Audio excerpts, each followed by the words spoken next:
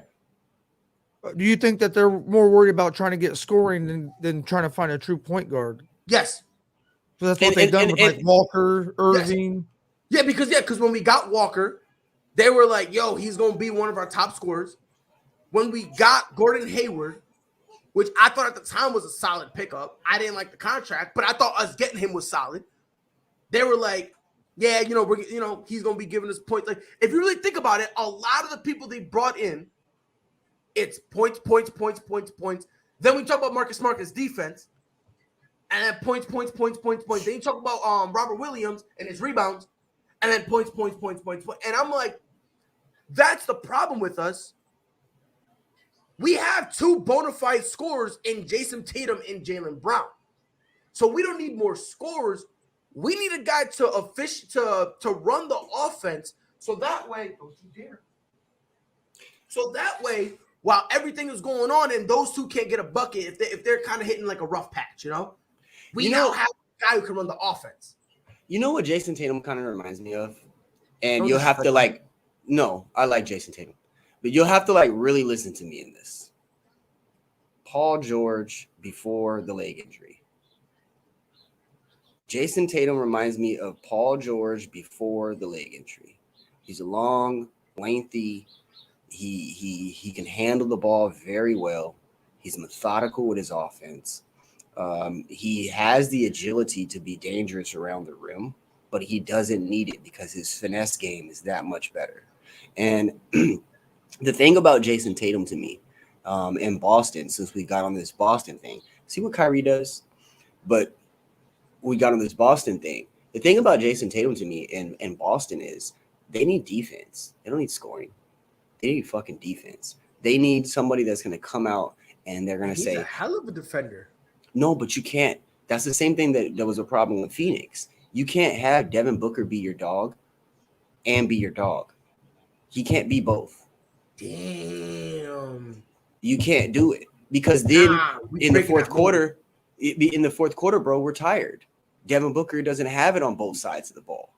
So you need somebody like, all right, Marcus Smart. Check this out. Listen to me here. Go ahead. Real quick. Let's say we go out and we get you a premium point guard that is a fucking dynamite defender, but he's also dynamite on offense, right? Okay. I'm having Marcus Smart guard the best offensive player on the court until the fourth quarter. Then I'm putting my sniper on. And that's where I think that you have to develop, and where the Suns were able to accelerate in that area because we got McCall Bridges. So McCall Bridges takes care of everybody throughout the game. And then in the fourth quarter, when it's time to lock down, I put my dog on him. I put Booker on him. So that's the same thing I see in Boston is you guys always had offensive players. And you guys just never had the compliments. And I think if you guys went defensive first with Jason and Jalen being your nucleus, I think you guys would be great. Well, here's why this is the only part I disagree with that. I don't mind Jason Tatum defending and being the defender who's on somebody all game because we have another guy who, frankly, could be the number one on a lot of teams. Who? In Jaylen Brown. You talking about offensively? Yes. So if Jason Tatum is wasting a lot of his energy defensively, I still have another guy offensively, who can not only carry the load, but they could also switch off. Like the problem with Phoenix, if we're going to be honest, it was Devin Booker or bust. Let's be honest. Like Devin Booker, he had to run the offense. He had to run the defense. He had to do everything. Well, there was years. Yeah, and you're right. But there was years that we had we did have, point guards. We did have other two guards to play with them that could score and put a volume. But when it comes down to it, if you guys had Jeremiah Grant right now, and Jeremiah Grant was able to facilitate the defensive side of the ball, and then every time down court, you have Jaylen Brown and Jason Tatum to take over offensively, your freaking team would shoot through the roof. And I'm telling you this because of the usage stats. It's just like I don't think so. I think it would because now Jason Tatum is re-energizing and rejuvenating himself on the defensive end more often than not. But the thing is like, but that's not really our problem. Our problem is like, no, that's not really our problem because if you think about it, our problem is that everyone and their moms, when it comes to it, wants to be an ISO player, especially our two best players in Jason Tatum and Jaylen Brown. Which, don't get it twisted. Do I like their ISO games? Yes, let's not get it twisted. I love them. But then there are times where Jason Tatum, he hits a slump. And that's where Jaylen Brown should be able to step in. But then we put Jaylen Brown on the bench. That's what they do. I mean, like sometimes because what Ime's trying to do, which I do like what he's doing. He starts them, then he sits Jalen, then he sits Tatum, and then puts Jalen in, then puts Jalen then he puts Jason back in. And he's basically trying to do a staggering effect. That's where they need that. One of them are on the court at all times. That's where they need that true point guard to be able to get the ball moving, so it's not all ISO ball. Yes. And this again, you just rocked right into what I've been saying. They need that dog on defense because now when Jaylen Brown is on the bench, you still got the dog on defense. Now when Jason Tatum is on the bench, no, Marcus Smart is not guarding Paul George, Kawhi Leonard, Kevin Durant, LeBron James. Yes, he is. Marcus Smart, if that's your guys' if that end result, if you're okay with that, that's a problem too. How tall is Marcus Smart? How tall is Marcus Smart? And I'm gonna break it down. No, I'm gonna break it down. Hold on, time out. You're the same dude who when Patrick Beverly was guarding Kevin Durant, there were rumors going on that you were like, oh yeah, he got dog in him. Get out of here. Get out of here. There was rumors going. Wait. Come here. Hold on. Stop. That's the rumor. You don't listen. Pride. We talk to each other. You can't have rumors with me. Okay. All right. So all right. Bet. No. Bet. No. So let me ask you. So let me go on you. So So Patrick Beverley, when he was guarding Kevin Durant, how'd you feel about that? I didn't like it. I think Patrick Beverley did a good job. I think Patrick Beverley did a really, really, really good job. So that's for what Patrick I'm saying. on the person, Patrick Beverley. For the That's my coach, point. you're a dummy. How? Because at the end of the day, how many That was points his did Kevin best. Durant? That was the How only many points dude did Kevin on Durant? that roster. That was the only dude on that roster that could keep up with him. So then we're gonna go one above. The general manager fucked up. So and that's what I'm getting at. It's about they used that because that's all they had. If they had a different tool, they would have used a different tool. Like, for instance, you need to knock in a nail. You don't have a hammer, but you got a wrench. You're going to use the wrench, and it's still going to knock the nail in. That's just not the proper tool to use. And that's what I'm saying about, you didn't hear what I just said. The wrench is still going to knock the nail in. So the wrench is still going to knock the nail in, but it's not the right tool to use. So you got to use more effort. You got to use. I know. I understand it's not the right tool. I understand it's not the right tool. I get that. But the end result is the same. No, it's not. No, the nail is in. The nail is in. In that particular, but on the Patrick Beverley thing, how many points did Kevin Durant put up? I think one game he put up 45, didn't he? Yes. There's one game he put up 45. Don't talk to me that he played fucking good defense on him. Don't. Hold on, but you just said he did. No. You're not hearing my analogy. He made it tough for him, at least for one game in that series. That's what I'm saying, bro. He made it tough for a game. Look, Kevin Durant, you're not going to be able to guard Kevin Durant. But based on everything Patrick Beverley brings to the table, every bucket KD had to earn. And if I'm not mistaken, he got KD ejected a game. Yeah. There was one of those games where he was in them and they both got ejected. Okay, Pride. And if I'm mistaken, the Clippers won that game. Let me reword what I'm saying. Okay. Free Marcus Smart. Let me reword what I'm saying. And now that's something different. That's a free Marcus Smart. That's a whole different subject. No, I hate the slander on Marcus Smart. No, Marcus Smart. No, there's no slander here. Because he can guard 1 through 3. No, he can guard 1 through 3. I've seen him do it. You misinterpreted what I'm saying. Free Marcus Smart. Because Marcus Smart is the best on-ball guard defender in the NBA. Period. However, he should not. And just because he's capable does not mean he should be guarding Paul George, guarding Kawhi Leonard, guarding Kevin Durant, guarding LeBron James. You know what I'm saying? So I get what you're saying, Pride, and I agree. Marcus Smart is one of my favorite players in the NBA. He's a freaking dog. So then act like it. But I'm not putting Marcus Smart, even though he's my favorite player, to guard those guys. We're talking about they're 6'8", they're 6'9", they're 6'10", they're 7 foot. Even if he's your best defender. But that's the problem, Chris. That's what I'm talking about. That's what the whole thing leading up to this was. You guys need to stop going after offense and go after defense. No. Defensively, we're fine. I think you're not. You're undersized. Yes, you're undersized at power forward and center. But that's not a defensive thing.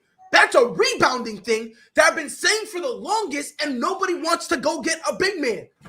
Rebounding is a part of it. Yeah. But it's also the defensive end of the side of the ball as well. If you're undersized, you're undersized. Don't have that rim protector. Right. And Grant protects the rim nice. He's just small. Thank you, TJ. TJ, you know Marcus. You're in a coma on Marcus Smart, man. But I'm not going to say that he's like the greatest thing in the world, bro. But I will say this. If you put him, I'm telling you right now, if you have him on Paul George, on LeBron, on Kevin Durant, I'm okay with that. I'm okay with that. If that's my only option. No, but that's what we're talking about, Pride. I'm talking about that's as this team is presently constructed. There are times where Marcus Smart's going to be on them, and I'm good with that. All right. So maybe we're not on the same page in what I'm talking about. Because in the context of what I'm discussing, no, I love Marcus Smart. In the context of what I'm discussing, Pride, we're not talking about the team that you're currently built with. We've already discussed the different areas we can improve on the team that you currently have. What we were referring to is what they've been drafting, what they've been doing, going out and get the 2 guards when they should have got a 1 guard, those type of things. And I'm saying, because in the context we were talking about with Tatum and Jalen and them subbing them off like that, I believe that is where your guys' team needs that extra defender on the wing, because that would help out so much more. Listen, I'm not saying it wouldn't help. Don't get it twisted. I'm not saying it wouldn't help. But what I'm saying, I think we need a point guard more because we have plenty of capable defenders already. We have plenty of them. And let's say Jason Tatum is we're gonna go say, hey, Tatum, listen, you're not gonna get the ball a lot because we have seen times where Jason Tatum hasn't scored much, and his sole objective was to guard somebody. We've seen him do that, and he's done that. And that's what I'm saying. When you do that, that's fine. You need a point guard. So now, when you got Marcus Smart, you find him cutting backdoors way easier. So now he can give you a consistent. But that's what I said in the beginning. What I said in the beginning was you guys needed a more prototypical point guard. We both agreed on that. And now we're further in the conversation. So I'm not changing any of so after that, so you're saying that the defense should be the second most thing we look for. I honestly, if you guys kept the guards that you had, and I said Jason Tatum is a great ball handler. That's why I brought up the Paul George kind of connection there. Because I think I didn't agree at first, but when I heard you out and everything, I see where you're coming from. Yeah, I do see where you're coming from with that one. I could see Jason Tatum being more of a ball handler on your team if you had better surrounding of him for those type of things, such as shooting, such as slashing, such as things like that. And you're right, a lot of ISO is the problem right now in that Boston offense because you don't have the facilitator. Jason Tatum, when he gets the ball, it's lockdown. It's like the old school. He does what Melo used to do back when he was in Denver. Correct. Like you get the ball, there's no ball movement. It's just everyone standing and watching him. It's the same thing. Yep. It's like Toronto. Get out of the way and. Yep, exactly. Move out the way and do what you do. Like the Toronto 82 game with Kobe. Like he got the ball, people watch. And everyone move out the way. Yeah. Right. And that's what I see over there. So when I say, you guys need a wing defender, that's what I'm referring to. I'm referring to when Jason Tatum comes off the floor. You don't want Marcus Smart guarding Kevin Durant if James Harden is going off already. Marcus Smart should be on James Harden. It's a better matchup. Now we have another defender to come in here and sub on James Harden. Now, you look at a Milwaukee team. You don't want Marcus Smart guarding Giannis because Jason Tatum's on the bench. You want Marcus Smart still on Drew Holiday or Middleton. And then we have another wing player that's a shutdown defender to come out and guard Giannis or Kawhi or whoever it is that's that extra player that's just as premier. That's what I'm referring to. It's not about Marcus Smart being the best defender on the team. We already understand that. But I don't want him just guarding whatever because that's our best option. I read these same reports. At this point, I'll tell you right now. I was gonna say you hear them say reports about it every year, every other year coming from Boston. It's literally the same thing on repeat. It's the same thing every other week on repeat. Yeah. And here's my thing on this. And I'm being so serious. We're gonna have to rebuild this entire franchise from the ground up. Agreed. We got to get rid of Jason Tatum or Jaylen Brown and Jaylen Brown. We're gonna have to get rid of everybody. After that, we're gonna go to because I said that I had this whole rant that if we were to trade either Jason Tatum or Jaylen Brown, but now based on how we are, I just feel like this anyway. We're gonna rehire Danny Ainge and immediately fire him. We're gonna get old Brad Stevens. We're gonna send him back to Butler. We're gonna sell the team. Brad Stevens. Then after that, we're gonna relocate. No, I'm being serious. We're gonna relocate to Seattle. Then after that,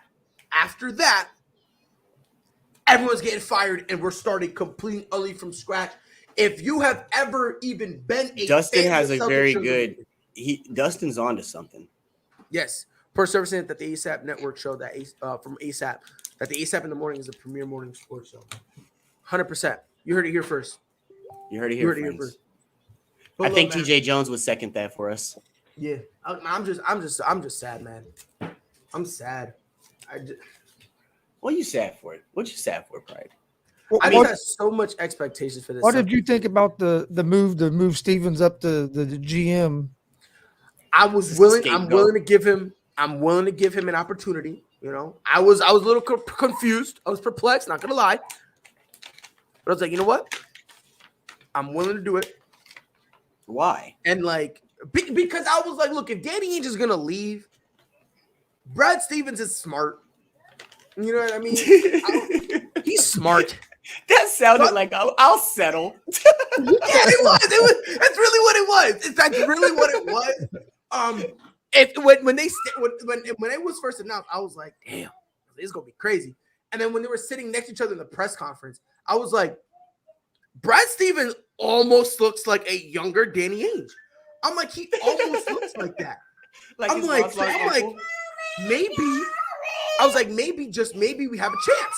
You know, Naomi, calm down. Calm down. But I thought maybe we would have a chance. She's trying to make her appearance again. You know, it's been a few weeks. You good, LeBron? I think that's what it is. I know LeBron. Oh, you know what it is? You know what it is? She hears my voice and she remembers that KO off that Bellator fight we were talking about. She's still no. Her and my son, they're still mad at me for picking that.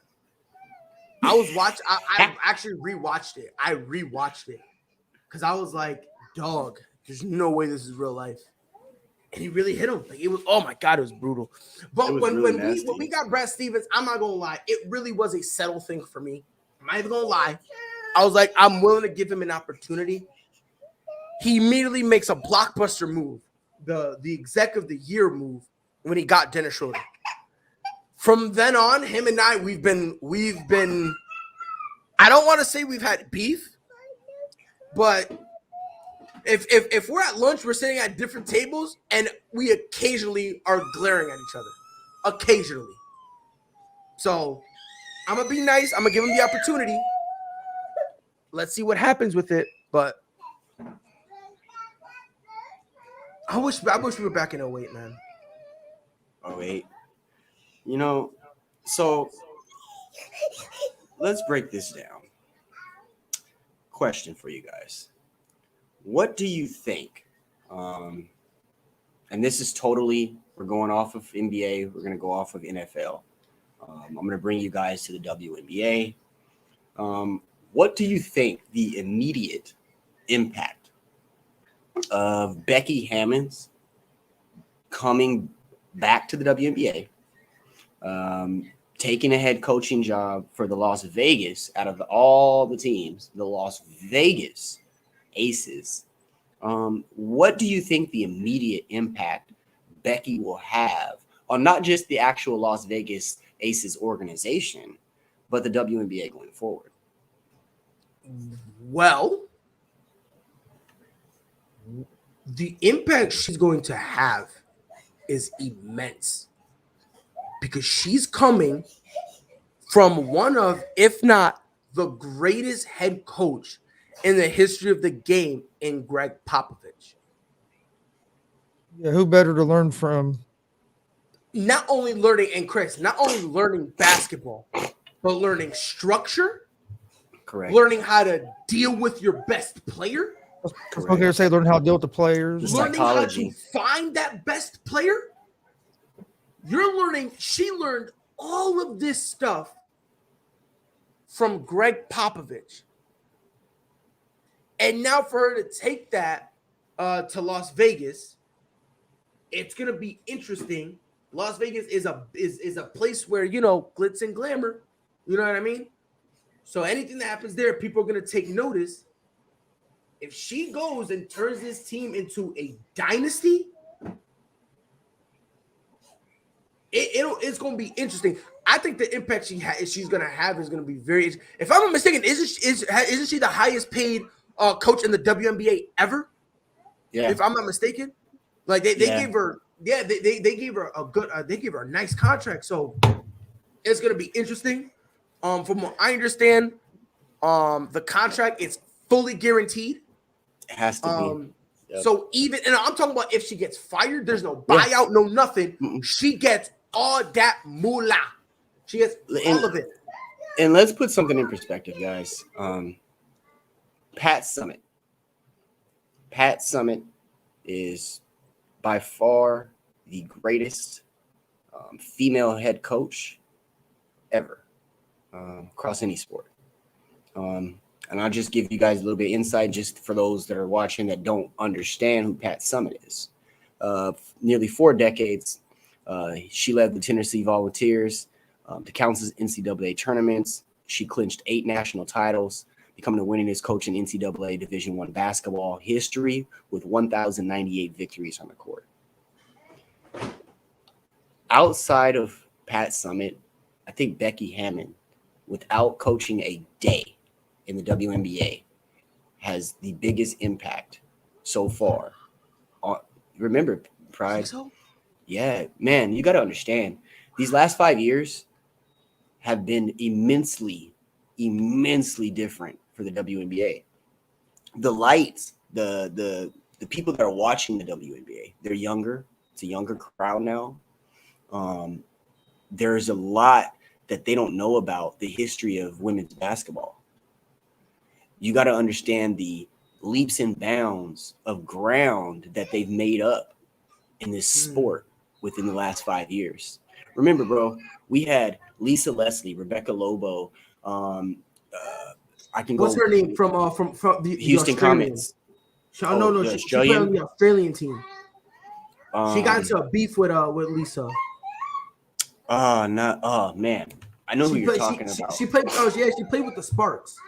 Yeah, she was beside Lisa. Yes. Leslie. Yeah. Oh my God, she could. Oh my goodness.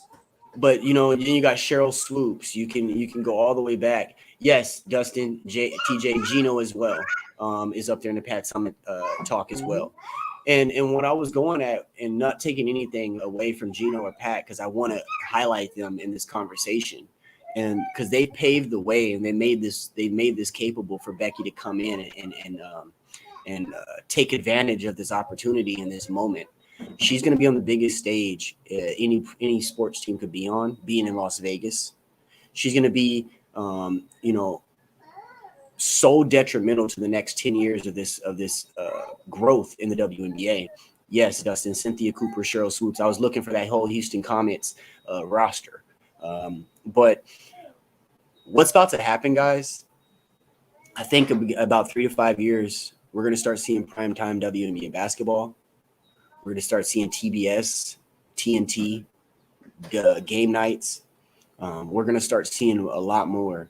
And I think that Becky Hammon is going to be the reason for it. I think we're going to also see some bigger names in the NBA transition over to the WNBA for coaching in the next 3 to 5 years. Look out for that as well. But all in all, do remember, guys, Becky Hammons is sitting Vegas Aces coach, but she's also still the assistant coach for the San Antonio Spurs, and that's huge. So I really want to put big ups to that. I think, me myself, I'm going to follow Becky throughout this whole first year and cover the Las Vegas Aces really closely, because I think what she's doing is immensely turning around a organization that's been looking for ways to get new fans, ways to get new people in there. And I think Becky's going to have that connection for them. If she has success in Vegas with the WNBA, do you think that will lead to maybe her getting a head coaching job in the NBA? I'll be honest. No. I don't think she wants it. I don't think she wants it. And I'm gonna tell you why. Because the best place she could have went to was staying right in with the Spurs. Because Greg Popovich, I'm pretty sure when his contract is out, he's gonna dip. And I thought she was gonna be the one to take it up. Because think about it. You know what I mean? Like, she's still with the Spurs, though, right? No. Yes, she is. Yeah, no, but not in the same capacity. Like it's like she's still assistant coach until assistant coach until the end of the season, and then Pride's going in the right direction. They're trying to warp her role, like a special counselor or something like that. Yeah, she'll be in the front office basically. She won't be sidelined. She won't be traveling with teams. She won't be none of that. But the fact that they're still designing her a role to keep her, that shows you she got to be something special. Let's be honest. The pull that she must have, bro. The pull that she must have. Because, bro, she's going to be basically assistant coach for San Antonio, but live in Vegas and coach Vegas. And honestly, and I'll be honest with you, I don't think that's her having any pull. I think that Spurs organization, top to bottom, sees something wildly special in her, where even if she wanted to leave, I think they're offering her something that she stays with the Spurs in some capacity. Because if you talk to anybody in the Spurs, the only negative thing they ever say about her was the fact that she's not the head coach yet. That's like the most negative thing I've ever heard about her. Yeah, if she was a man, she'd already be a head coach in the NBA. No, I don't think so. I don't think so. She would have been twice. I don't think so. She would have already had 2 teams. You think so? I don't think so. I don't think she would have, only by her choice. Because this is what I believe. I believe she wanted, before the Las Vegas Aces became legit, I thought she always wanted to stay with the Spurs.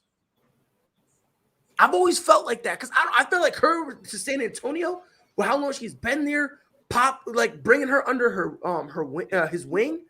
I've always felt like almost. She might have stayed in San Antonio, but I think if she was a man, she would have already been offered multiple head coaching jobs if she wanted to. Let me throw this in there. This goes back to Chris's question a couple of minutes ago. I think that Becky, talking about going back to the NBA, I think Becky wanted the NBA head coaching job more than anything. But I also think that it took too long. And I think that over the last couple of years, she realized, it finally clicked in her head, she could be more impactful for women, more impactful for children, more impactful for the sport by going to the WNBA. I'm going to tell you another thing, though. I think that if she would have went right away, none of this would be nothing. It would be absolutely nothing. It would mean nothing. It wouldn't even had hit a speed bump. But the fact that she sat in San Antonio, the fact that me and you, all of us have talked about her for the past 3 years as being the most legit candidate for a head coaching job, and she hasn't gotten it, it says leaps and bounds when she jumps over to the WNBA. Because now she's like, all right, let me show you something. But I think at the end of the day, longevity-wise, on the individualism, it's much better off for her. Do you think she'll be the best coach that the WNBA has had? Yeah, the WNBA Coach of the Year award will be named after Becky Hammons within the next 5 to 10 years. If it's not done to Gino or Pat, even though they didn't play in the WNBA, but still, I think they're going to make that award a homage award. I don't know, man. She, I want to say yes. I do. She's got the potential. But before I even say that, I want to see what she does her first 2 years. You know what I mean? If they come out and win a championship in the next 2 years, it's a wrap. That conversation is wide open. It's a wrap. If they come out and win a championship, bro, it's a wrap. No. If I'm gonna tell you right now, if she wins a championship in the next 2 years, she will be the best head coach in the WNBA right now, by far, no debate. History almost. Huh? She'll be walking towards the history already. Right? Yeah. No. If she does it in 2 years, the road is laid out, and all she needs to do is follow it. Yep. She could not win another championship after that, and just be high winning percentage and 100%. Yep. If she ends with only 2 rings, but a high win percentage with her impact, and on top of that, you put the fact that she brings eyes to the game. And I'll put another thing in the air. I'm gonna call it right now. Becky Hammons will own a WNBA team before she passes away. Think so? Oh yeah, I think like I said, man, she's done in a short period of time. She's done more for women's basketball and the sport of women's basketball than a lot of people could that played the game and have pull in the game already, just because of the notion of the NBA. She has people that have never turned a game on in the WNBA that know who she is. And that's the other thing, Chris. I think when we sit here and we talk about the WNBA, NFL, any of these things, we got to remember, man, there's a big shift in the age group of who is attentive and paying attention closely to these sports. You know what I mean? Like, I think that the people that are really diving into sports, not just as a fair weather fan, the people that are really diving into sports, it's a lot younger age now. They're breaking it down. They're not just playing it. They're actually breaking it down and loving the sport in different ways. So if you look at 1999, I think the age groups of people that are watching sports and really diving in and dissecting sports was a lot older. Yeah, I agree. I think so. I think all the social media and having all the access so you can watch a game on your phone and everything else is what has changed that. Because you get a lot of, like you said, the older fans that watched in the 90s, well, they don't mess with technology as much as your 18 to 35-year-olds that are going to be your main fans now. Right. And then, like you said, like when you look back at the 90s, like you're saying, like the older folks, even in them ages, with not having the technology, when it was time for dad or grandpa or whomever that, their team is on, where are they? They're on the couch. They're not moving. You're not going anywhere. You're not getting anything done that day. For those 4 hours, everything is done for that time period. And I think now, like you said, we're able to roll around with it so we can take the game with us and we can still dissect the game in different ways while on the move. And then again, you have the internet so you can break down the box scores easier. You don't have to wait for the Sunday paper to come out to get the box score of everything that happened. And fans feel like they're more a part of it now too, because they're all more about the players because everything's out in the media. Back like in the 90s, you didn't know a whole lot about the players' personal lives like as much as you do now. Right. We can Google and say, what is Terrell Owens up to today, or did Aaron Rodgers make the team bus, or you know what I mean? So there's a lot more. Did he call a reporter a bum today, or whatever? Right. Was he vaccinated this morning? So I'm just gonna tell you, do you guys have Twitter by any chance? Mm-hmm. Yeah. Go on Twitter. Go look at any of the AB text messages. Go to the comment I just looked at them. Go to the comment section. Okay. This is better than live TV. If anyone out there is bored and you have Twitter, go to anyone who either shared it, any of the main sites or whatever. Go to the comment section. It is better than live TV. I know when I looked earlier, most people were saying that the message. So some people say it's fake, and then one person is like, "Oh my god, it's real," and then they just go back and forth. I was looking at one earlier, and this dude was like, "I know better than you. I have a boat. This is real life." That is a real life tweet from somebody, bro. He really tweeted, "I know more than you. I have a boat."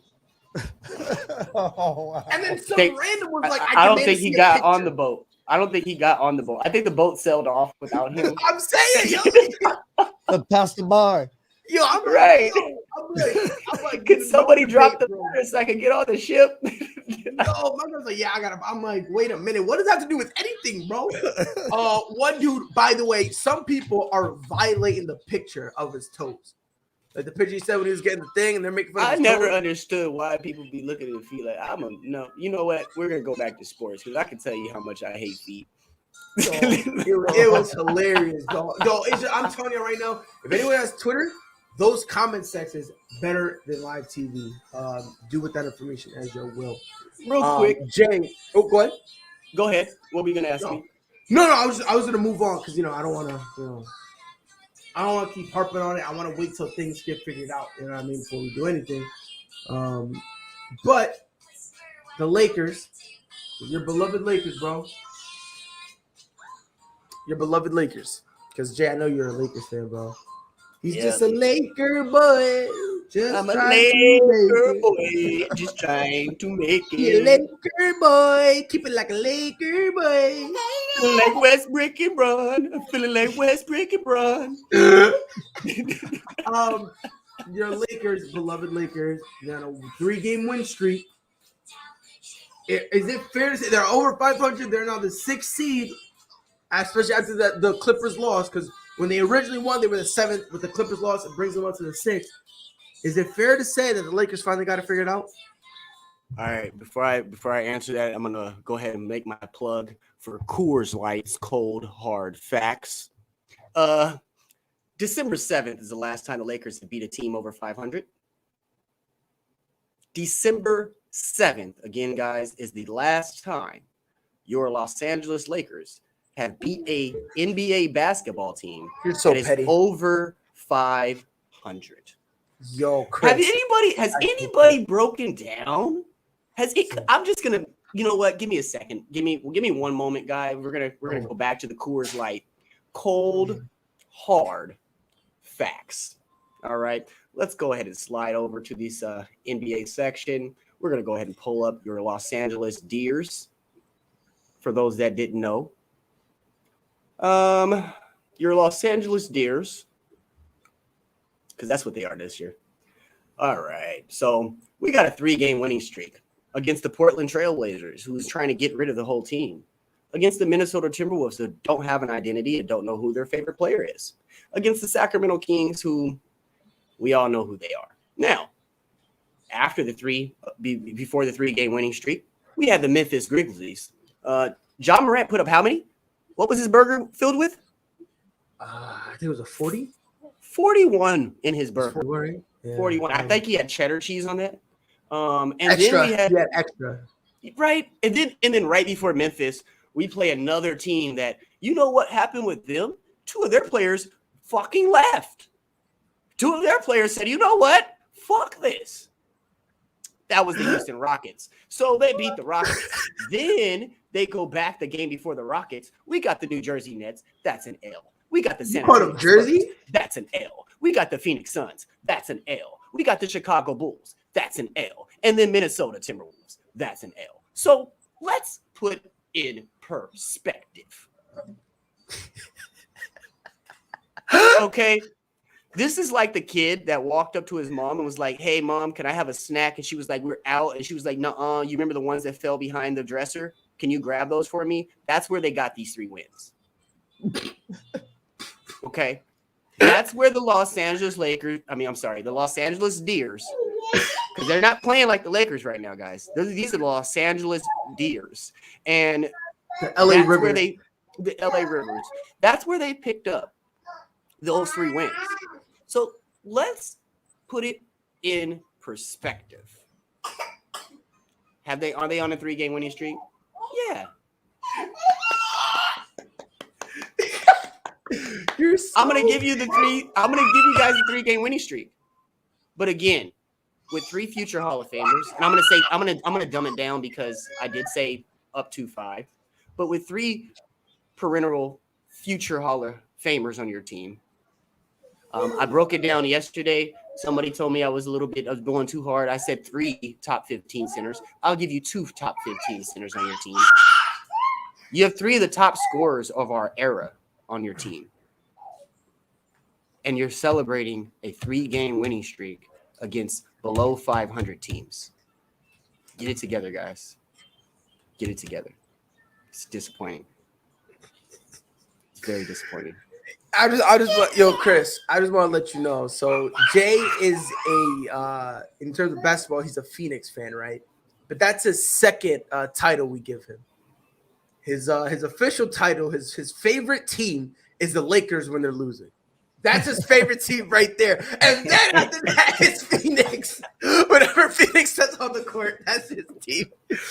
Chris, the Lakers, 3-game winning streak. It sounds. I'm trying to be biased. I'm trying to be unbiased. I'm trying to be impartial. So I take it you're a Lakers fan. No, I'm not a Lakers fan. You're not a Lakers fan? No, I'm He's not a Boston fan. Oh yeah, Boston. We were talking about that earlier. Yeah, I'm trying to be impartial. I'm not a Lakers fan either. I'm a Pacer fan. All right, so Chris, let me ask you something. This 3-game win streak, and what I'm gonna say is gonna sound like disrespect, but I promise it's not. It matches their season high for a win streak. They've lost more than a row than they've won. I didn't like the way the Lakers team was constructed to start when they started the season. I didn't think Westbrook was going to fit. Does it remind you of like Gary Payton, Karl Malone, and all kind of like what we was talking about with the Celtics? Too many ball dominant guys. Mm-hmm. Yeah. Yep. Chris, does it remind you at all? Does it remind you? Yeah, I was gonna reiterate. Does it remind you all of that Gary Payton, Karl Malone, that year, the Lakers? To me, it was worse. This is worse. Because at the time when they got Karl Malone and Gary Payton, they didn't try to push them as the face. Yeah, we knew how old they were. Yeah, everyone knew. And they were like, look, you guys are role players to be productive. That's all it was. It was like, you guys are role players. Don't pass me the ball in the fourth quarter. What are you doing? That's it. That's it. It's like, yo, Karl Malone, you know what I mean? Dap me up real quick. You're only here to get a couple rebounds, and you give it to Shaq. What are you doing? Like, I mean, they were role players. They're trying to feed us that this team is making the finals and winning the finals. It's disrespectful. Yeah, I don't want to say it's disrespectful, but it's disrespectful. Look, man. It's disrespectful. For guys like Phoenix, Golden State, Chicago that are out here balling, New Jersey is disrespectful. I don't think the Lakers will make the Western Conference Finals. I don't think they're getting out the first round. I wouldn't be surprised they get put out in the first round. Because think about it. They have depth. Right now, how they're going. Because think about it. Let me tell you why I said that, Jace. Or Jay. They're sixth. Mm-hmm. That means right now they'll play the Utah Jazz. I think they'll beat Utah. I don't think so. I think they'll beat Utah. I think they'll beat Denver. I think the Clippers will give them a run because it's just the LA rivalry thing. No. I'm talking about right here, right now, how they are. They're sixth. Bro. I don't know if they're beating Utah. If they fall to seventh, they're playing Phoenix. That's five at best. Do that. And if they go to eighth, and mind you, when I say seventh or eighth, I'm saying all this saying that they're gonna win the play-in and be whatever seeded that they're in. So if they were at the seventh, I'm being nice and going with the assumption that they win in the play-in. If they're the eighth seed, are they beating Golden State? No. Because by the time they get there, guess what? You're gonna have a healthy Klay Thompson. Even without Klay Thompson, I don't think they beat Golden State. No. Not but see, I think LeBron and Westbrook are enough to beat Denver. I think LeBron and Westbrook are enough to beat Utah. I think LeBron and Westbrook are enough to beat a couple of other bottom feeders. The Grizzlies, I don't know. That might be hard. If they have to deal with the Grizzlies in the play-in, John Morant likes playing LA. No, not in the play, bro. They're the 4th seed. No, I'm saying, but we're just talking about these different scenarios. Correct. Okay. Different scenarios. Ooh. I don't think the Grizzlies are a good team for them to play, but I do think they'll beat Utah. I do think they'll beat Denver. I do think. Can I be honest? Right now, these are the 4 play-in teams: the Clippers, the Nuggets, the Minnesota Timberwolves, and the Spurs. You better hope that Minnesota San Antonio. You better hope that's who you play. I was about to say because, and even then. With the Spurs, I don't know, man. Because Spurs will get beat. I don't know, man. If they'll be watching LeBron half the series. I don't know, man. For one game, I don't know. And again, the problem isn't LeBron; it's everyone else. Let's be honest. You know, it's together. I don't. Some shit just doesn't mix. They need another facilitator. LeBron's basically the only facilitator they have, and they need him to score because Davis hasn't been really playing up to his potential. You know what's fucked up is that Westbrook, when he doesn't have the ball, he shoots 7 for 24 and gets you 6 assists. Westbrook has the ball, he drops you 20, gets you 12 assists, gets you 9 rebounds, and LeBron gets you 25. That's what they got to figure out, how those two can still get 30 together. They can't. It's capable of happening. No, it's not. If it's not, then LeBron's not the best player in the NBA. If he's not able to figure out how to work with Westbrook for them both to score 30 points in a game, he's not the best player in the NBA. You want to know why? Kevin Durant, James Harden, Westbrook were on the same team. They all got their numbers. James Harden and Westbrook were on the same team. James Harden didn't even touch. All right, I'll take James Harden. I'll take James Harden out the conversation for this particular conversation, just so we don't get onto the James Harden thing. But Kevin Durant, Westbrook, Kevin still got his numbers. Then you go over to James Harden when he was in Houston with Russ, he still got his numbers. You know what I mean? So there's a way to do it. And Russ is not selfish. No. Russ is not selfish. He'll take a back seat. And he's done it in LA so far. That's why he's struggling. You can't tell a guy that he's struggling because, and this is something everyone needs to sit down and understand. Russell Westbrook is not his style of play is just not conducive to win a championship. That's just I can't argue that because he hasn't done it yet. So and here's the thing, because you said about you said this whole thing about we don't watch Kevin baseball, guys. Look, this is my thing with it. When you say about KD, let's be honest, KD is a stupidly efficient shooter. Right. It's just offensively in general. Like for no reason, like it's just stupid how easy he can score. It's like that back is literally stupid, bro. It's wild. And if you don't believe me, KD was still putting up numbers in Golden State, and there were times that KD was just standing there twiddling his thumb, talking to the opposing sidelines, literally eliminating himself from the offense, joking with whoever's guarding him and stuff in the corner. He'll be sitting there like, "Hey, yo, you want to hear a joke?" And then like that was him. So I don't think it's fair to say that about KD, because again, you put KD with anybody, KD will get this. Westbrook thinks he's a starting player when he's not. He comes with the heat sometimes, but you cannot say he's not a starter. He's not on a championship team. No, see, that's where the narrative is wrong. Because I'll tell you, you think that narrative is wrong? Yeah, because let's put it like this: if you put him with a genius, with X's and O's, somebody like Popovich, we're not talking about Westbrook not having an issue. Freddie, get in here, Freddie. Nah, Freddie, get in here. Defend your Lakers. Get in here. No, hey, but that was him trying to tell you to invite him. He got the link. He got the link. No, that's my point. But no, I'll pass. Anyways, that was on the same sentence. That was a help me. Anyways, see, nope, I'm good. So that was a plea.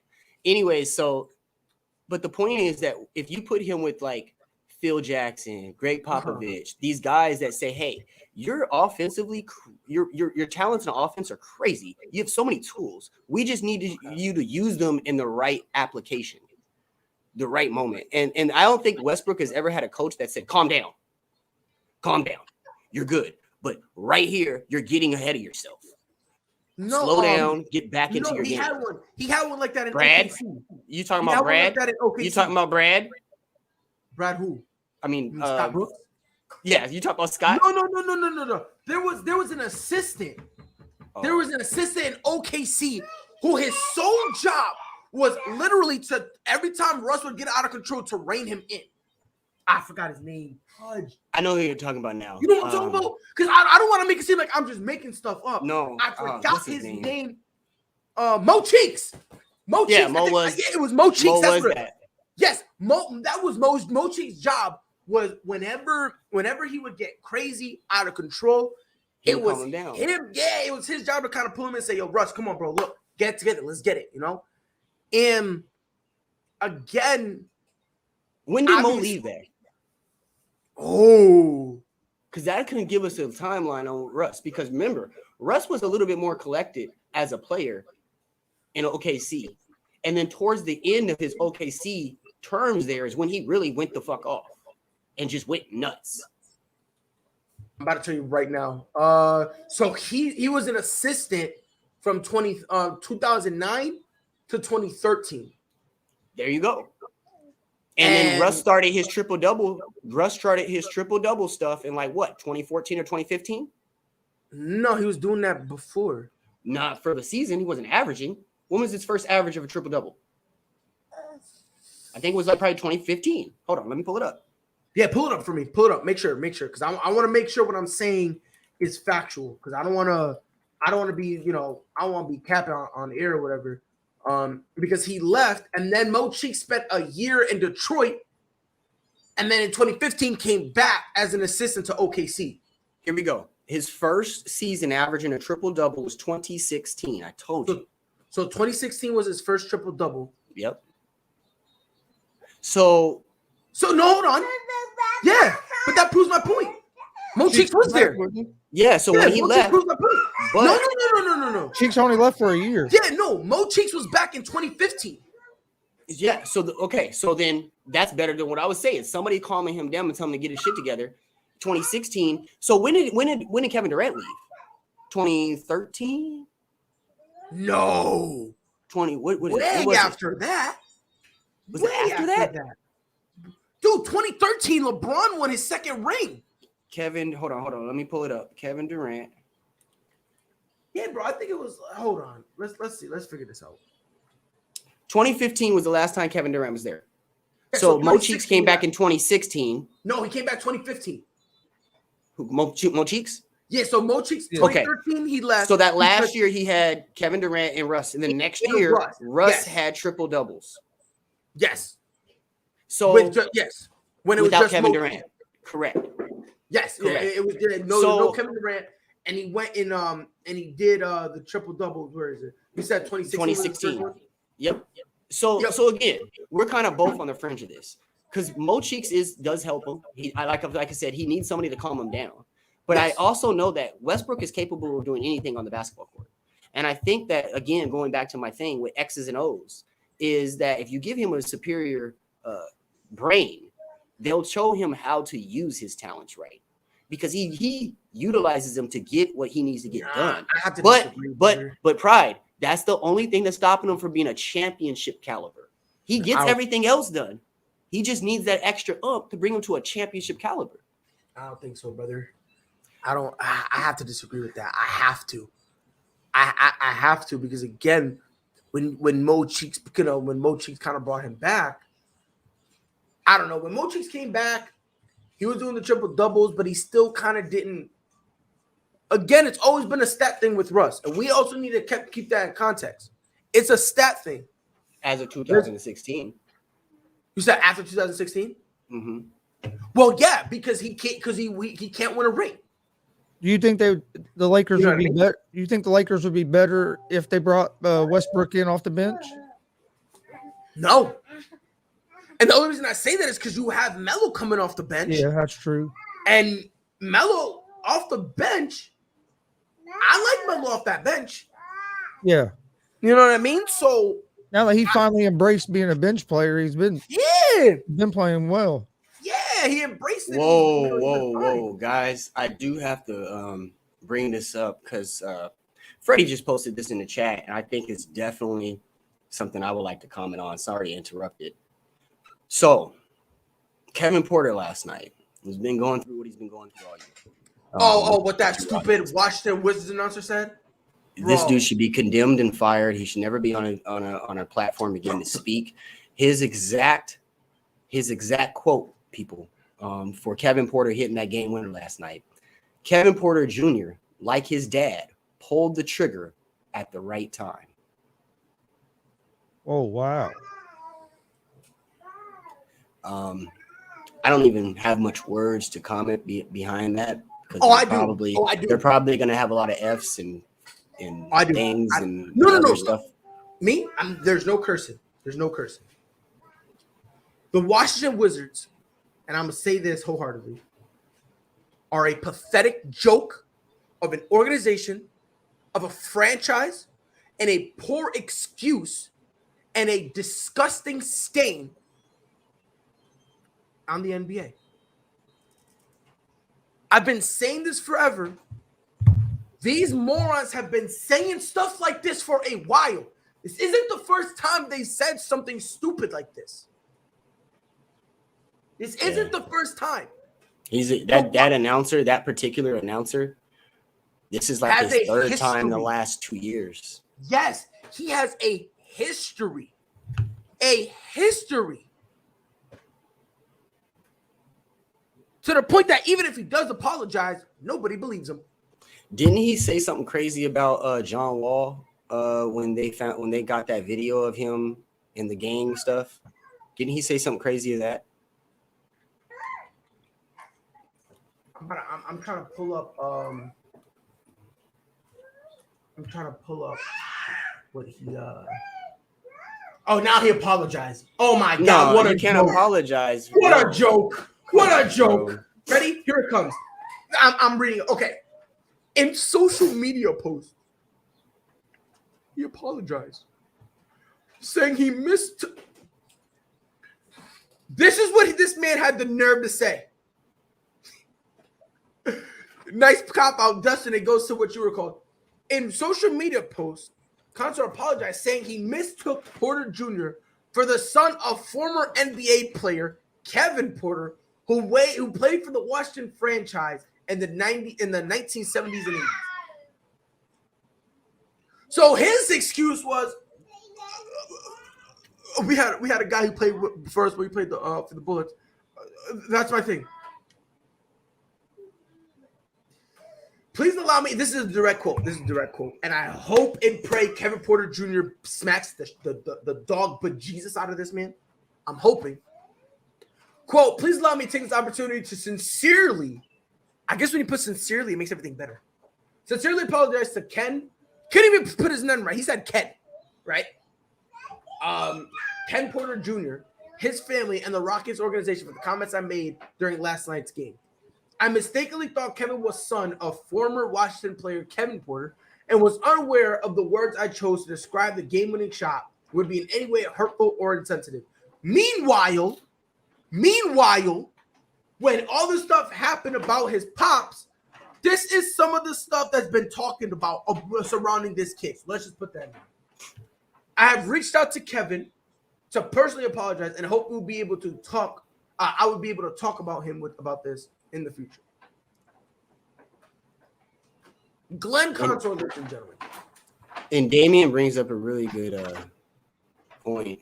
You know, Washington, you know, has been going through it lately in the sports world, period. I mean, you got the Washington football team, which we'll know. Everybody keep an eye out. I think it's February 2nd at the Super Bowl. That day, they'll be announcing the new team name. There's been a lot of, rumors going about what they're doing. Red Wings, Beavers, there's a few other ones out there. But you got that whole scandal with the emails and pretty much, I don't care what no one says, sex trafficking. That's exactly what those emails came down to. That was sex trafficking. You got that going on in Washington. Then you got the Bullets, how bad they've been. You had the John Wall thing with him getting caught on camera with the gang signs, talking about blood this, blood that. There's just so much stuff going on in Washington. It's crazy. Free Bradley Beal. Get him the hell up out of there. Nah, I don't say free him anymore. I don't. Why? I same thing with Dame Lillard. I don't say free y'all anymore. Y'all want to stay there? Yeah, they want to stay there? Stay. I'm not. I mean, Bradley's been back and forth with it. I think that Bradley, I think he wants to lead a franchise from basically a poverty, I guess we could say, just from the dirt, and be that guy that did it. And I respect that, but Washington's not the organization for it. I mean, no matter where he goes, that's not gonna happen, bro. I mean, no disrespect to Bradley Beal, you're not that good. That's total disrespect to Bradley. And I don't mean to be disrespectful. But this ties into what I said earlier. I said Kyrie Irving cannot carry a franchise. That's not really him. And Kyrie Irving is better than Bradley Beal. So if Kyrie Irving can't do it, how on God's green earth can we sit there and say Bradley Beal, he got potential? Come on, stop playing. I'm not even trying to be mean, but come on now. So, Pride, real quick. I know this wasn't on, the slate for today.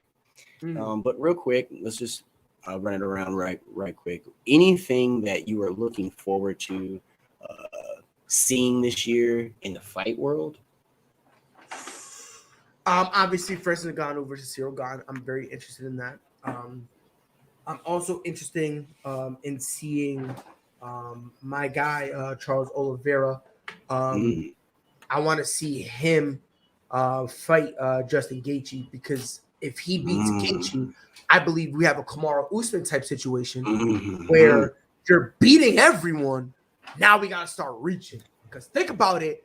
If he beats Gaethje, the next best guy you got on there is probably what? I mean, Tony Ferguson, an old Tony Ferguson. Yeah, I was going to say Tony Ferguson's not. I think Ferguson's about done. And that's what I'm saying. It's an old Ferguson who said he wants to fight Michael Chandler. Let's see what happens with that. And then after that, who's next? A washed up Connor? He already beat Poirier. I know, but you got to. I mean, that's it because Poirier is you got to fight Poirier again after that. No, because there's no one else. There's no one else. There's no one else. What are you gonna do, Dan Hooker? Yeah. Didn't Hooker get beat up by Poirier? Listen, does Dan Hooker deserve it? No. No. But guess what? Let's stat pad Charles Oliveira. Let's stat pad him. Let's see. Going Islam. That one I'm scared. I want Islam to like go home, take sabbatical, go home. Let's give my man Charles about a year. You feel me? Then come back. I have one question for you. I have one question. Let me hear it. Could we get a super bout at a catchweight? Who and who? You already know what I'm gonna say. I want to hear it come out of your mouth. Usman and Charles. No, I don't want to catch weight. Then what weight do you want? Pick either lightweight, welterweight. Let's do what they let Israel Adesanya do when he tried to fight Jan Blachowicz. Okay. So pick one. Guess what? Charles Oliveira, my man, want all the belts. He want all the belts. Because after we beat Usman, we're dropping weight and we're taking it from Alexander Volkanovski. We're taking over 2022. We're taking over.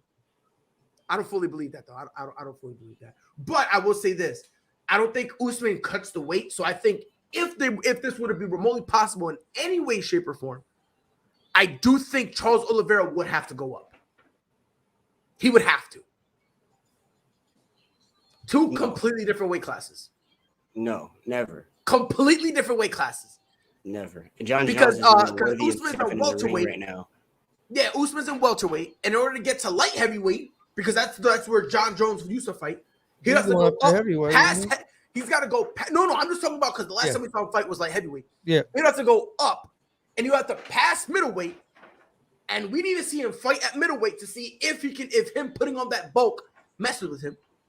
Then we need to see him fight at heavyweight. He has to fight Israel before he can fight John Jones. I wouldn't say Israel. Fuck yeah.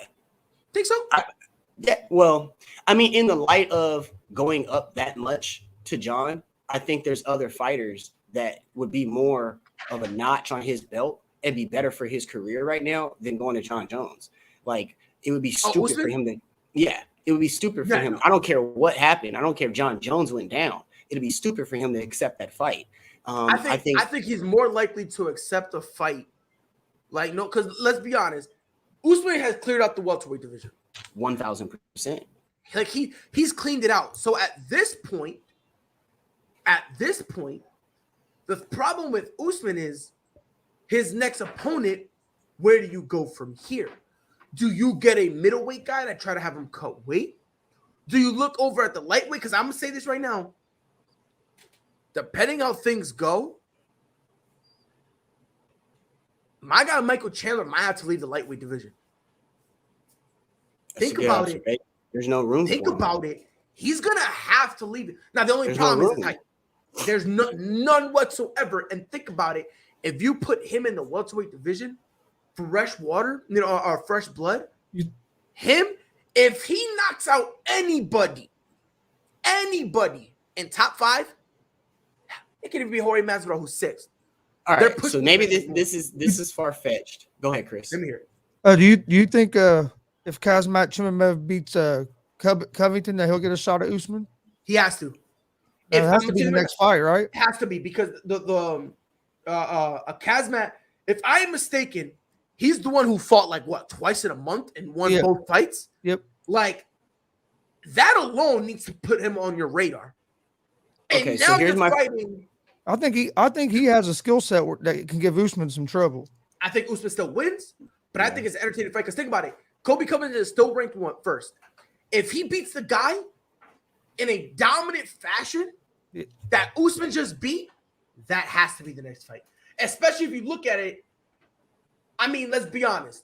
The only other guy I could possibly see fighting him, Leon Edwards. That's like the only other guy I could think. And Jay, you see how you're going like that? Like, that's kind of where the welterweight That's where we're at right now. You're right. Really is. That's where we're at. because I love Leon Edwards and I think he deserves a shot. But I don't think right he now, has the talent like, right now. I don't think he has the talent to beat them right now. So here's my far-fetched, but hear me out. I'm hearing you. I'm hearing you. Don't, you're scared. I think Chandler figures out how to cut weight and be the most dominant featherweight ever. No, you think Michael Chandler goes to featherweight and it becomes the most dominant featherweight ever? Nope. He's not beating Volkanovski. I love Volkanovski, but I just think Volkanovski hasn't met somebody with that fire underneath him yet. The same way. Do you think Cejudo will end up coming back? No. Nah. Because look, if I look at that honestly, bro, maybe let's be honest, Pride. Volkanovski has He's had the easiest division to clear out. Max has looked old. But can we be honest though?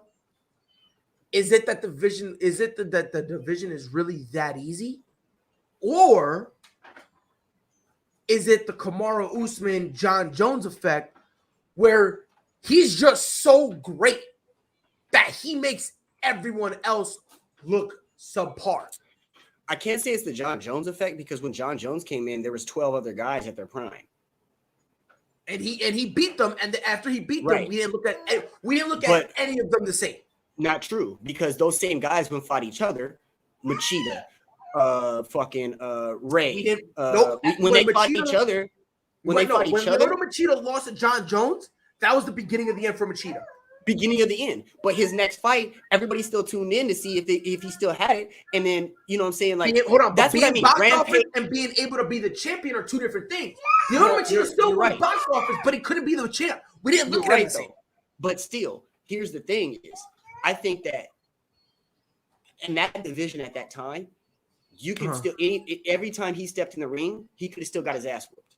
When I look at this division here, I don't see Volkanovski losing to Katter, losing to Emmett, losing to Arnold Allen, losing to Chikotsky, losing to Iggy, Ortega. I mean, Brian Ortega was probably his closest match. Hold on. Dan Ige. You don't think Ige has a chance?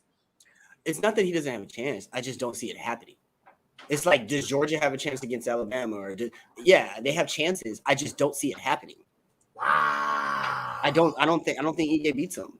And the thing is also, bro, after so many wins, I think that division has that cloud over their head. Like, fuck, I gotta fight him. I disagree. I wholeheartedly disagree. Because you don't think none of them have that in their head? No way. And I'm gonna tell you why.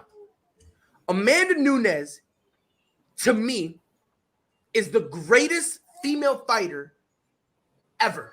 I don't even think it's close. And you're gonna talk about that last fight. And no, I'm not only that. Juliana Pena has been calling for Amanda Nunes longer than I could legally consume alcohol. Shorty been calling out Amanda since when Pena was backing on tough, my guy. Yes, I know. Pena is one of my favorite as far as the women's division.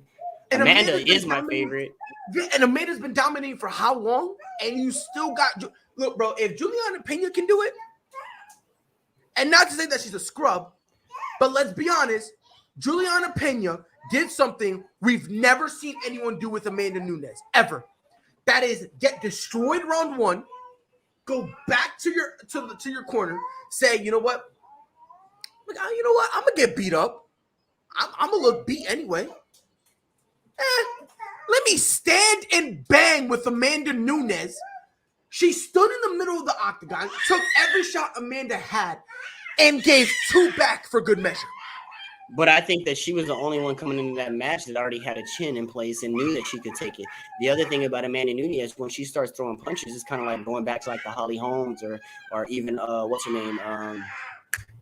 What was our female icon for so much time? Ronda Rousey. There's certain things that people are scared of when they get in the ring with her. And I think that going to Pena, she already had it made up in her mind years ago that her punches weren't going to get her, and she was faster at throwing punches in her. So when she got into that fight, she wasn't afraid of those punches. And usually anybody that steps in the ring with Amanda is afraid of her punches, which actually is the worst thing you could be against Amanda, because now you're doing shit that you normally wouldn't probably do in a fight, and she's catching on to you. So it fucked her up. It fucked them up in the long run. And it's like Rose, bro. When Rose had her first fight in the UFC, I knew Rose would be a champion. It took her a second. I'm glad she cut her hair, by the way. I'm glad she cut her hair, because short hair Rose is to me, and I don't know what it is. It's just now, because I saw her with long hair, and I'm like, she don't look the same. I'm like, this is not Rose Namajunas. This is like cute. She looks cute. She looks like she shouldn't be getting hit. Yeah. Now she gets there look mean. Yeah, look, and no disrespect when I say this, short look like Misha Tate. Like, look, Misha, I respect you. You're godly and all. Don't get it twisted. But yeah, look, bro, I want a killer. All right, I don't want someone who's gonna be like, hey, best friend, you want to go out for Starbucks after? Nah, B. I want Thug Rose, who's gonna look you in the eye. If she was a killer, she would kill you and watch you. She would watch you die. She would make eye contact and watch the soul leave your body. She goes, yeah. Breaking news. And she had that from the beginning too. She just had to brush up on her skills a little bit. She just had to be confident. And yeah, get that confidence. It's official. It's official. It is official, like the referee with a double whistle. Beep, beep. Antonio Brown is no longer a Buccaneer. There we go. We got the official referee in the house. I real talk got a whistle. So when I real talk got a whistle. Flag on the play. Yeah, I didn't, you know, I'm not surprised. But look, man, another fight I really want to see. I think this could be the best time. McGregor Diaz. I know the UFC is going to want to run it back with Pena and Nunes, but this is the best chance Valentina Shevchenko will have to not only fight, bruh. I want to see that fight. That is a very, very, very, very good question. I don't want to be that guy. No disrespect to Clarissa Shields whatsoever.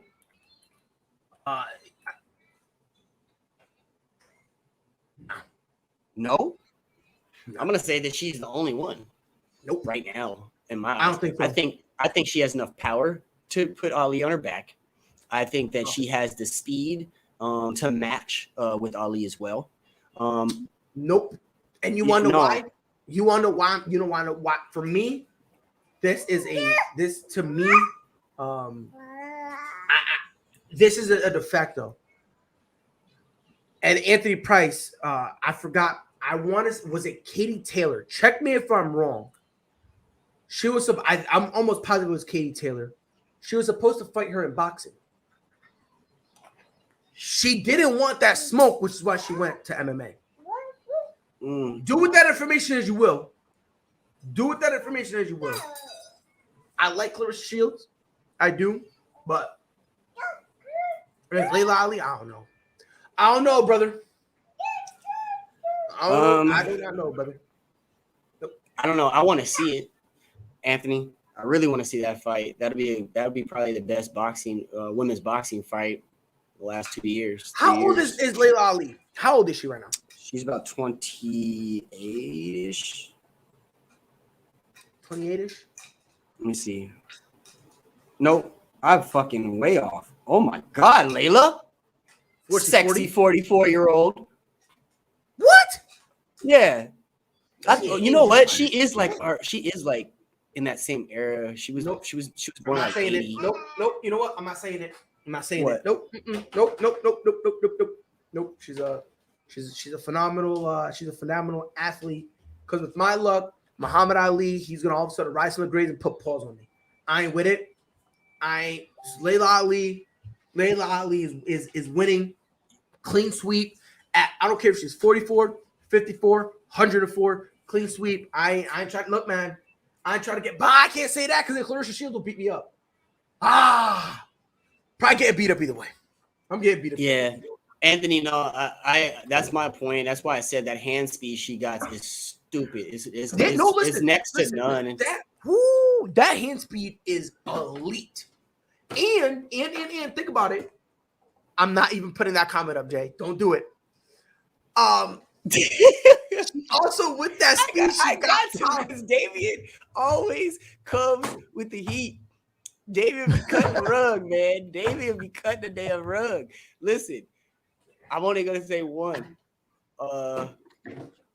Right now, I only qualify one as a crackhead currently. Who? Oscar De La Hoya. No, my bad. That was on behalf of Dana White. My bad.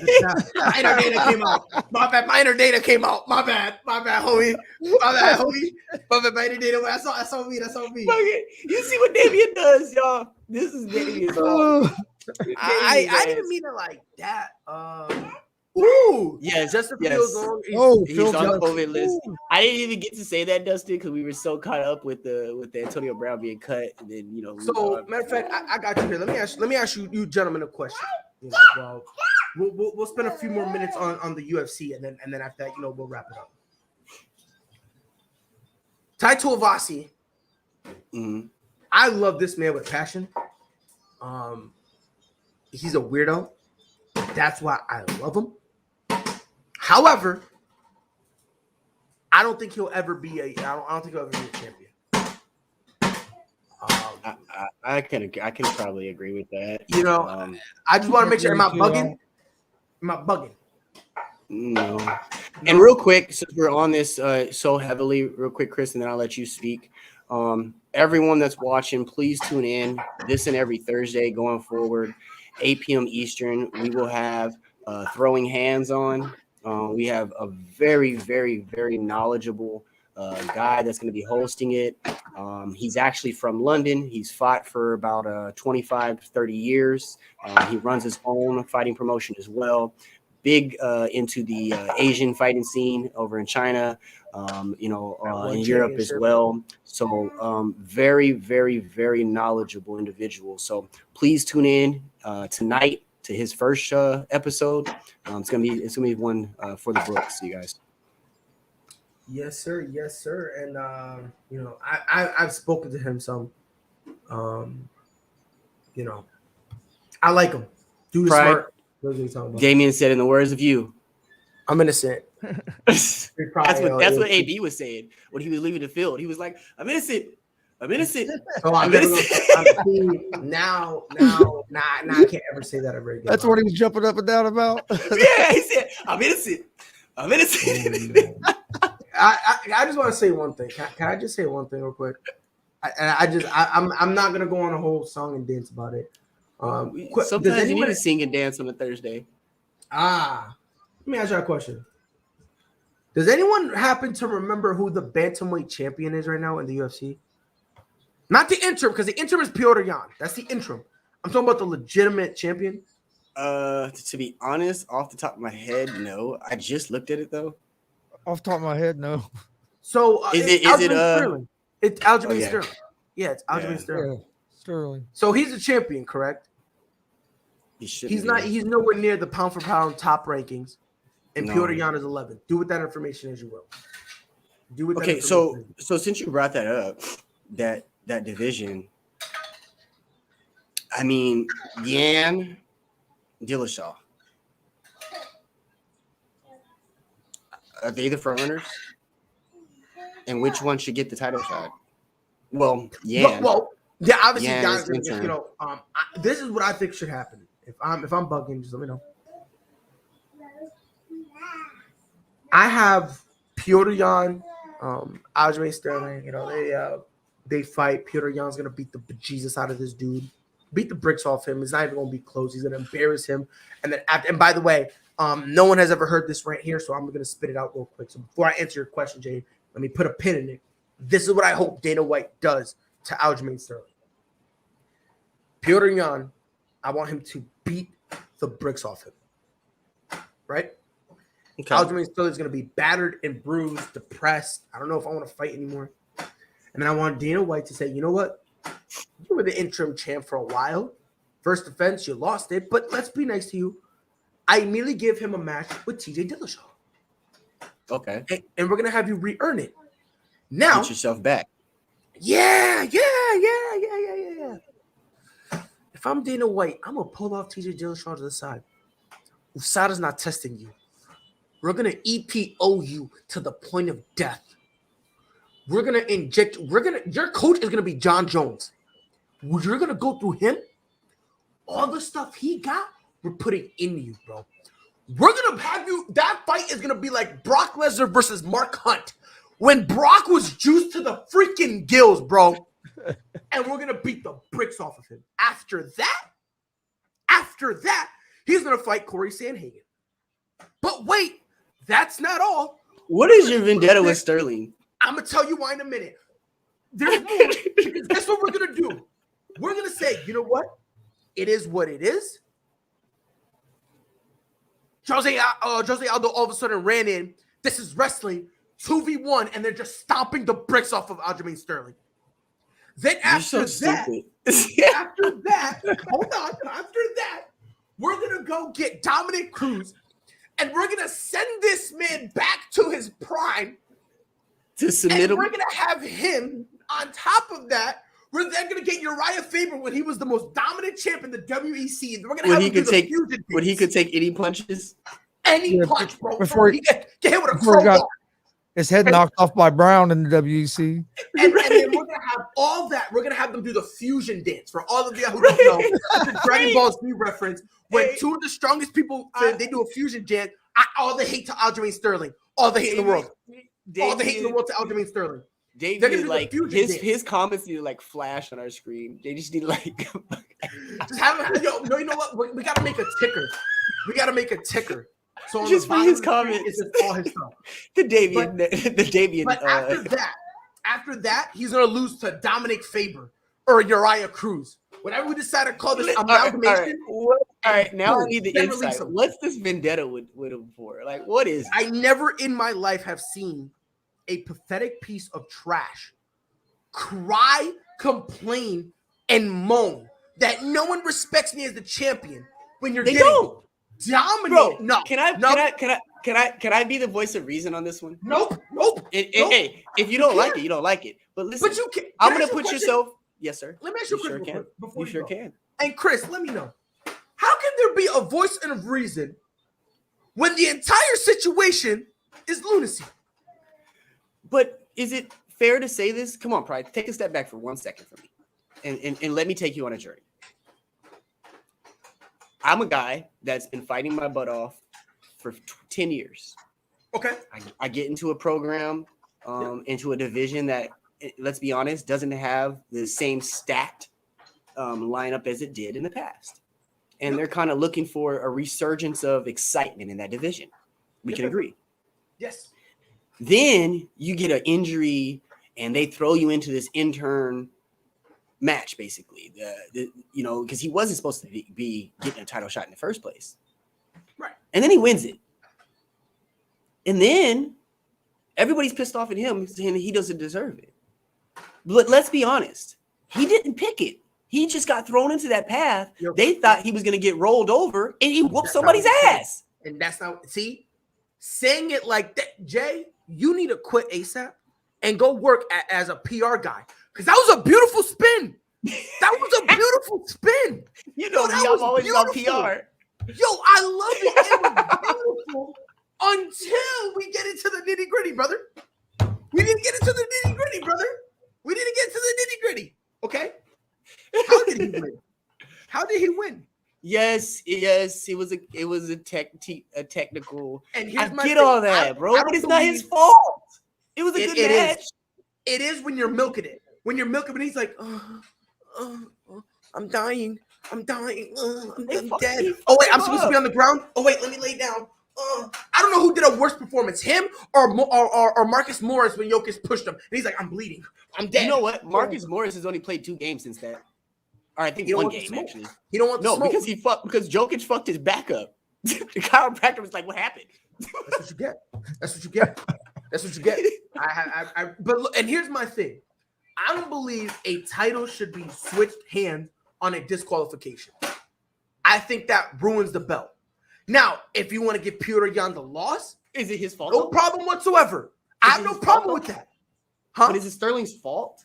Yes. That's all I'm saying. It's not his fault. Those are the rules. Let me ask you a question. When LeBron James flops, it's his fault, right? Because he flopped, correct? No, let's be honest. We need to put context in this. Yes. So you're saying that Sterling flopped. He flopped. Let's be honest, bro. My guy's like, I'm unconscious. I can't talk. Is the fight over? Like, come on, son. There is real life recording of him asking, is the fight over, man? And then he wants to go, oh my God. By the way, question. Does anyone here watch wrestling? Yeah. Yeah. Okay, fantastic. I'm gonna make a reference that no one has ever understood. You better not refer me. No. What he did, he was like, oh, I didn't win it.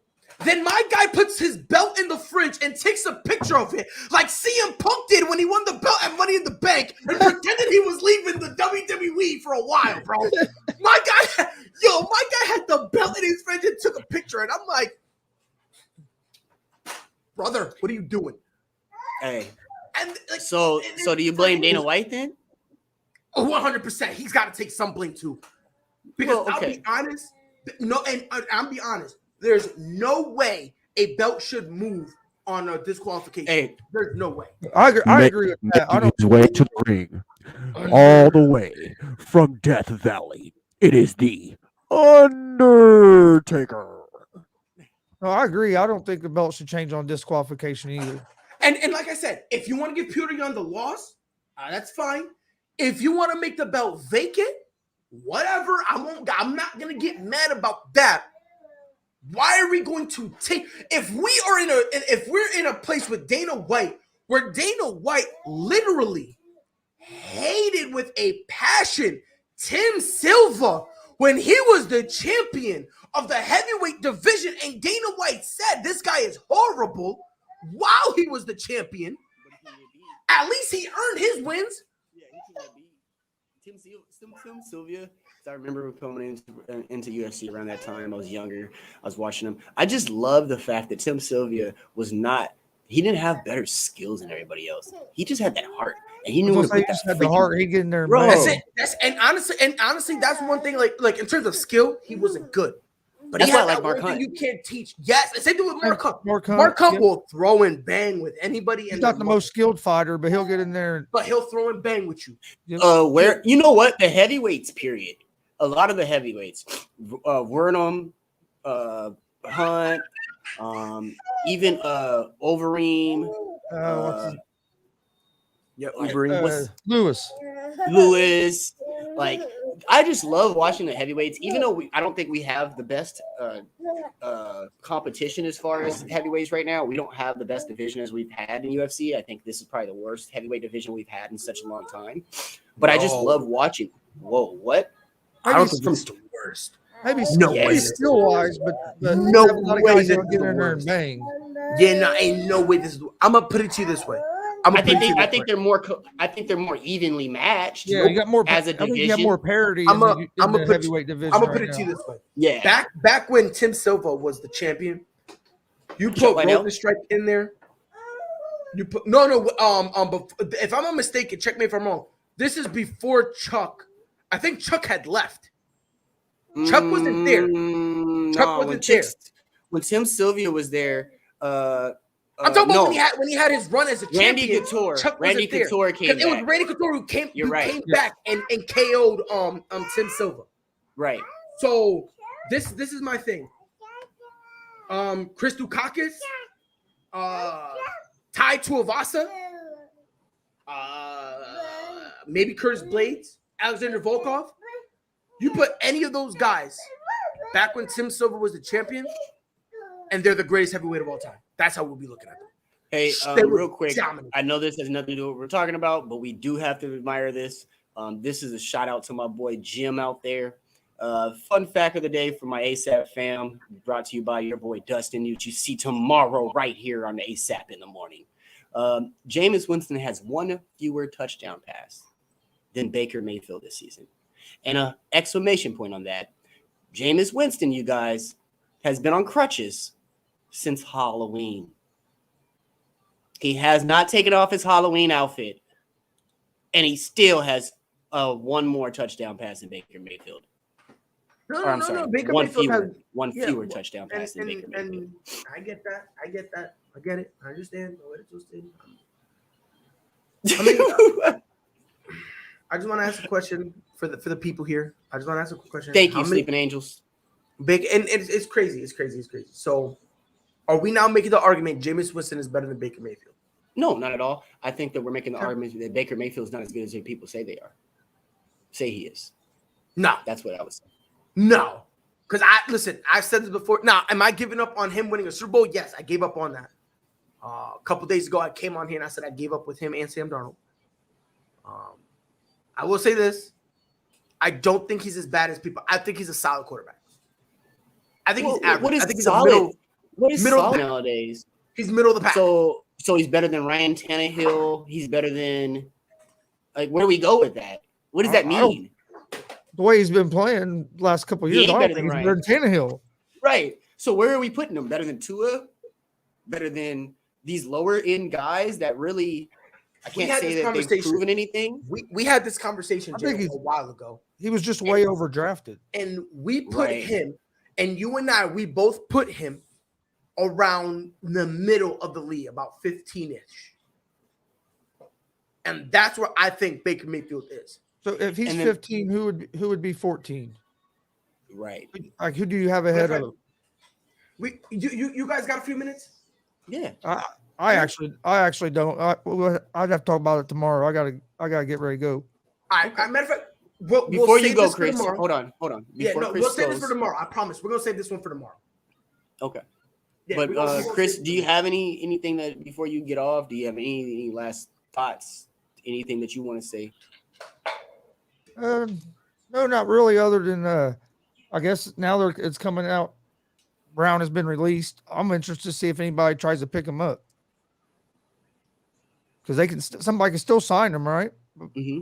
Mm-hmm. Yes, I think that they can sign him up until the first week of the playoffs, right? That'd be something I'm going to be looking out for. See if any of these playoff contending teams try to pick him up and think that they can control him a little bit. But I don't think anybody will. I have a question for you guys. I don't know if anybody knows, but because of COVID, do they have more flexibility during the playoffs with their roster? Nope, it's the same thing. Because your playoff roster is a little bit smaller than your. Yep, man, it's the same exact thing. Same. They did that last year, didn't they? Didn't they give them extra spots last year? No. Last year they did what the NBA did, where you have it's kind of having a couple extra roster spots, but at the same time not. So you can sign a couple extra guys to your roster. They're not active they're not active at all. There was one team that kept an extra quarterback, and there was one team that you're right. And then you transfer them to this thing. Yeah, it's where you transfer them to the state where they're on the team. It was like they're not active, almost like injured reserve, but they're not. Yes, active. It's like COVID reserve. It's like the best way of saying it, where you can go and why does he have to sit 14 days, Dustin? So if I'm not mistaken, you need to clear waivers, which is a day. Takes about a week. No, it depends on the teams. Because the teams, as long as the team's in their nose, it could take 24 hours. Yeah, but it could take as long as a week. Okay. And then when you get signed, there's also you can't they increased it because of COVID. Because he's not is that because he's not vaccinated? Yeah, because the whole COVID thing. So now there's kind of like a situation. I don't know if it's 2 weeks. But wait. I don't think that applies if he's already in the COVID protocol as far as the testing. He's already in the testing protocol. So I don't think that applies the same way for him. It does. He's not off the streets. He's going, yes, because he's going from one place to another. I don't know, bro. I think we have to look at that because I think that's only only if you signed off the couch. Yeah, I think we'll revisit this. As a matter of fact, yeah, we will revisit this tomorrow because I do think if they sign him next week, he still will be able to play for them. He might miss the first game of the playoffs, right? But I think that he'll be fine if he goes to a team like right now the Chiefs or the Packers. It really won't matter because they got the first week buys in the playoffs. Yeah. So if he goes to one of those teams, it literally won't matter. No, because they're not going to play a lot of their starters this week anyway. Right, and they'll if anything, so if they sign him, they're probably They going to sit got him 2 weeks anyway. to wait. Right. Makes So, sense. and on top of that, we also got to need to take this into consideration. He was injured so bad he couldn't play. No, but listen, bro, Pride, you No. twisted your I'm not ankle saying before. whether or not it's true. I'm not saying whether or not it's But true. hold on. I'm just I'll tell you saying- just like this. Go ahead. Playing basketball on a basketball court at a playground, and you twist your ankle, and it's not. Maybe it's under mild. It's not even a bad twist. That first 10 minutes, 15 minutes, you can hardly walk. But it gradually gets better. So now you think of Antonio Brown and put in the context of the type of receiver. I'm not saying he's not I'm hurt. not saying you are. But listen, I'm not saying you are. But put it in the context, because we're on the same page. You're not saying that he wasn't hurt. But put it in the context of the type of receiver he is, the amount of cuts that he makes, the amount that he relies on planting that foot and turning, that it might have hurt a lot right there. But no, I'm not just talking about that. Because AB himself said that his injury is horrible, that he didn't want to play. Well, so my thing is, if it's that bad, would a 10 for 10 team this want morning. to sign him? Well, That's today all I'm saying. Yeah, because today today he he said messed- it was. Oh, go ahead, Chris. when he sent out that text message today, he said he was going to have surgery. Exactly. So that's what I'm saying. Like, let's say But we all know that there's guys that need surgery and still play through it because it's not the type of surgery that is going to be like, I can't do this without this. It's the solve all surgery. It's the you do have this little tweak here. We're gonna go right. But again, just the fact that he's mentioning surgery, that means you're not getting Antonio Brown at his best. So maybe that's what I'm saying. I'm not saying that's the end all be all. I'm just saying maybe that's how a couple teams are looking at it. And you know what I mean? And they're looking at it from the perspective of if we get him and he's not even healthy, what are we doing it for? Exactly. Like, you know what I mean? So maybe that's kind of the idea some teams are having. Whether or not they sign him, I don't know. It's gonna be rough. I don't think he'll be signed because the process is it's gonna have to be boom, boom, boom, boom, boom, boom, boom. Good. It's gonna have to be quick. This comment right here is beautiful. Try running a torn hamstring that isn't fully healed, realizing you should have actually had surgery, and then hurting other parts of your leg while you're overcompensating for the injury. He should have sat if he was in that much pain. But if you read those, and Dustin, to your point there, if you read those text messages, Antonio Brown, his first message to Arians was, I think I'm sitting this weekend. If you read the context and understand the context of what he was saying, I think I'm sitting this weekend. I don't know, man, because that's the same messages that supposedly this is BA. What? Your head coach has to introduce himself? I don't know, man. But that's one thing. That's one thing about Antonio Brown that has always been an Antonio Brown issue. In Pittsburgh, in Oakland, when he was there for the little time he doesn't talk. He doesn't talk to people like that. He talks to you at the stadium, but when he's outside of that stadium, Antonio Brown's Antonio Brown. So I don't put it past that. I can understand that being true. Like BA don't really text him. You're literally one of the most prolific wide receivers on that team, and he doesn't text you like that. I don't believe that. I don't believe that. It's Antonio Brown. I understand Antonio Brown. I understand it's Antonio Brown, but during the injuries, he didn't talk to Bruce Arians and him. Didn't talk once. I don't know, man. No. Pride. I think they talked, but I think they talked at the facility. I think that makes sense. Each other. I know what you're saying, but I think they text each other. Or BA is talking to his agent. Maybe. We'll find out. But honestly, I don't think AB is getting signed for this year. Because again, it's gonna be tough. I'm telling you right now, if Brown plays again, he'll go to the Chiefs on a 2-year deal and win a ring. I say it happens, but that'd be part of the. That'd be dope. Who knows? What if Josh Gordon wins the ring, guys? I will kill myself. Don't be saying that because he might miss with the ring this year, bro. He's on the right team. But anyways, I'm boycotting the NFL. Tyson, wait. This just in. Heavyweight champions Tyson Fury and Francis Ngannou trade social media jabs over potential fight on a huge crossover match. So here's the thing with that. What we also need to take into consideration. Francis Ngannou versus Cyril Gane. That is the last fight on Francis Ngannou's UFC contract. Yep. They've been kind of bickering, and Francis Ngannou has said if he doesn't stay with the UFC, he's going back into boxing because he was a boxer. And he is these hands are stones. Woo! That's something we're going to have to get a little more in depth tomorrow. But this has been an episode of ASAP in the Morning. Chris, thank you for being here. Jay, obviously, it's always a pleasure. Dustin, Damien, Sleeping Angels, everyone in the comments, appreciate you guys. Definitely fun. Jay, you got any final words for the people?